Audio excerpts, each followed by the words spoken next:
Nos tempos modernos, essa relação foi quebrada.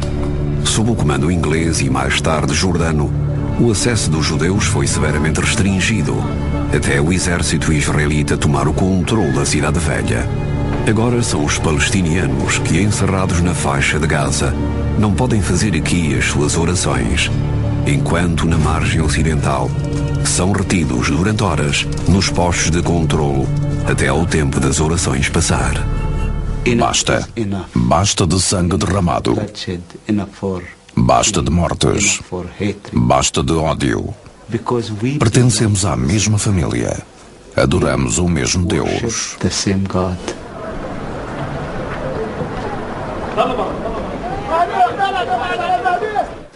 Mesmo aqui em Jerusalém, em Hebron, em Shaim, em Nablus, todos estes lugares são lugares sagrados para muçulmanos e não muçulmanos, para muçulmanos e judeus.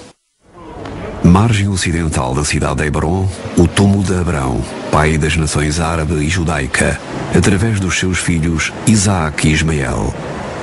Como demonstra claramente o Corão, o próprio Deus escolheu Abraão para seu amigo e ordenou que Maomé, Abraão, Moisés e Jesus não se dividissem.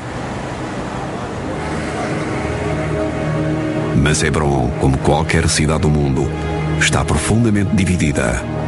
O túmulo de Abraão está na linha de fogo entre palestinianos e judeus e é protegido como uma fortaleza. Apaga isso. Para manter a santidade destes lugares, temos de trabalhar em conjunto. Temos de perguntar a nós próprios o que seria melhor para todos. Como é que conseguimos reconstruir a realidade de forma diferente? Longe do ódio, longe do derramamento de sangue, longe da guerra. Ter a sensação de segurança e confiança entre nós.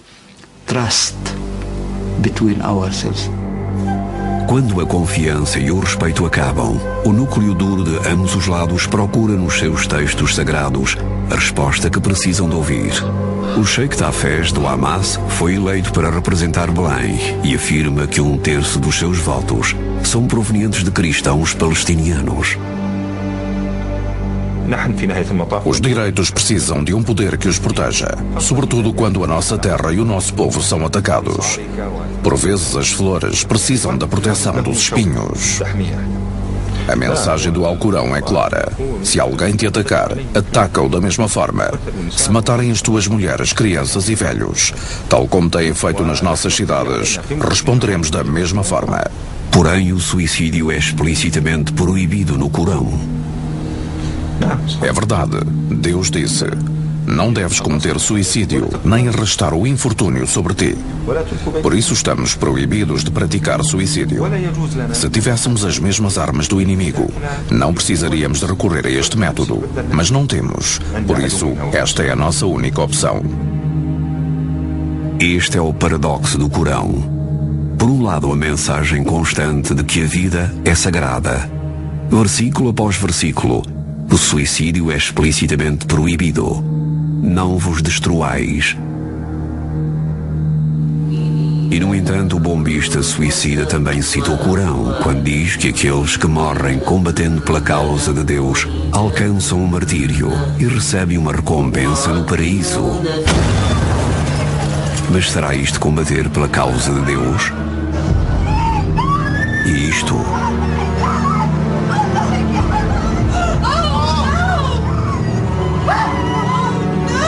A violência ultrapassou as fronteiras da luta palestiniana. O 11 de setembro, o 7 de julho na Grã-Bretanha, com milhares de vítimas, incluindo muçulmanos.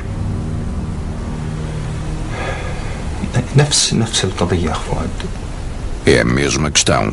O que é que os americanos semeiam no mundo?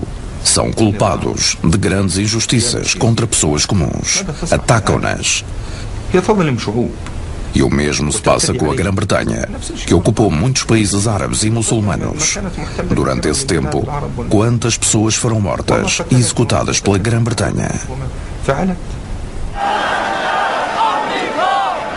Aqui no Irão, como em qualquer outro lado do mundo muçulmano, a raiva estende-se para além da Palestina, vista como um capítulo negro na longa história de humilhação às mãos do Ocidente cristão e dos seus aliados. Estas são pessoas com uma história que pode ser incerta e distorcida, mas que é suportada por um sentimento real de injustiça e imagens vivas de uma memória herdada dos seus antepassados.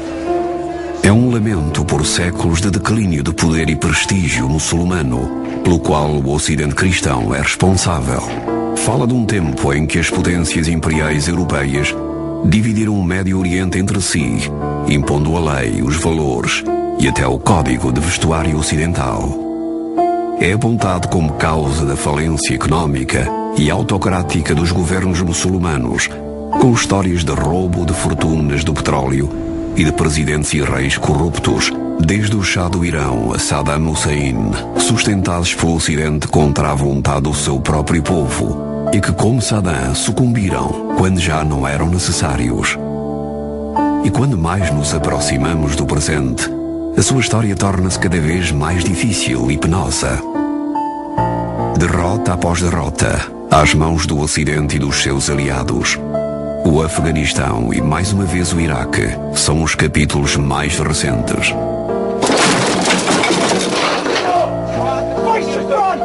Vistos não como libertação, mas como ocupação e humilhação. Ninguém tira mais vantagens desta história do que os clérigos da linha dura do fundamentalismo islâmico. Todo o sangue derramado na atualidade é sangue muçulmano. Chechênia é sangue muçulmano. Caxemir é sangue muçulmano. O Afeganistão é sangue muçulmano. A Bósnia-Herzegovina é sangue muçulmano. A Palestina é sangue muçulmano. O Chipre é sangue muçulmano. A Etiópia é sangue muçulmano e a Somália é sangue muçulmano. Cobrimos praticamente todo o mapa. E enquanto o ódio aumenta e o tom se torna mais grave, as vozes daquelas para quem o Corão fala de paz e tolerância são dominadas pelas vozes daqueles que difundem a mensagem inversa. Declaramos que somos filhos do Emir dos Fiéis, o Imã Ali. E quem quer que seja, combateremos os inimigos do Islão.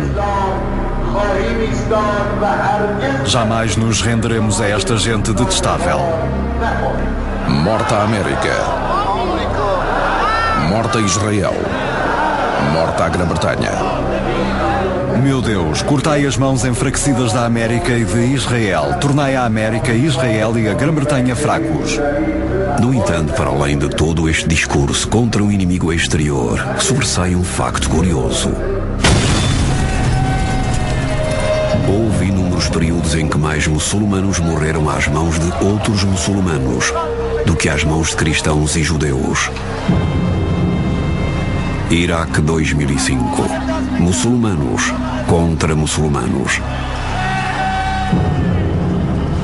Desde a morte do profeta há quase 1500 anos, duas fações do Islão, sunitas e xiitas, dividiram-se sobre quem deveria liderar o Islão.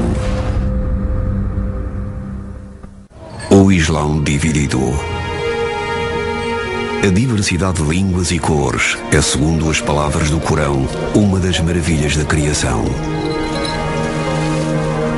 Alá não tem predileção por raças, tribos ou nações e não respeita as ideias humanas de raça e estatuto.